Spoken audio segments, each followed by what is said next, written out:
This here is Aqua Momentum Tacloban!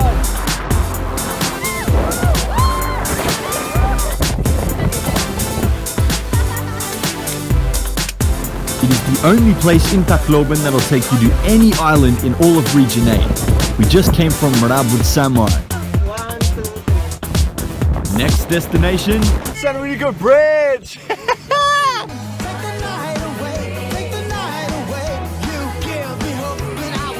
Hey everyone, my name is Juanico and welcome to my YouTube channel.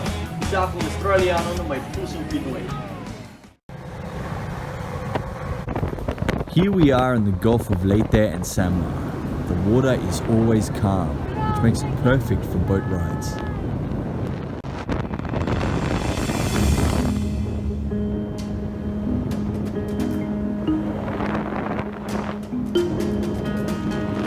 Adi na kami sa Juanico Bridge, mahusay. Hello po.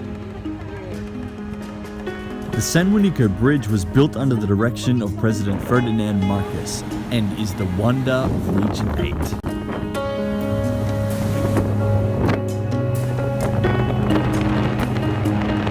As part of our tour, we are going to visit an island I've wanted to visit for a long time.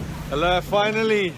Magkadto kita itong itong shrine nga adahaubusan sa Juanico Bridge, di ba? Nakinumdum ba ka mo? Ay isla nga di haubos. Tapos bagan may shrine dito ato nga. Adi nakita, sige lusad na. Kadto kita sa shrine.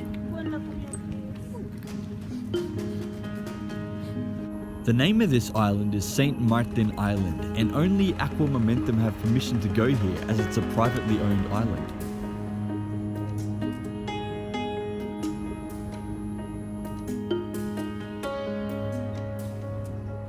Ever since I saw this bridge, I always wondered what it would be like to do this.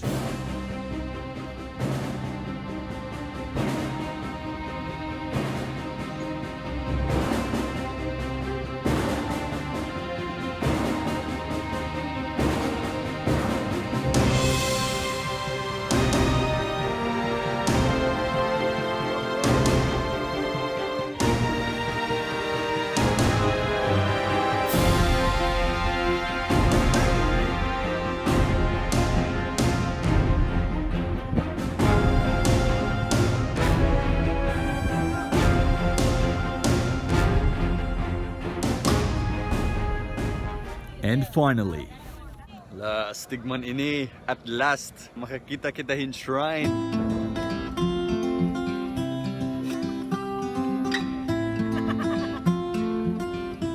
Wow.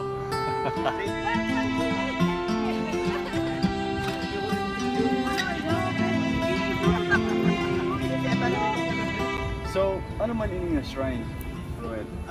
Amin in Saint Martin. Ngaran hindi nga island is Saint Martin Island. So, hino ito here, yung Saint Martin? Kami ganito. in Catholicism, Saint Martin is the patron of mixed race, innkeepers, public health workers, and barbers.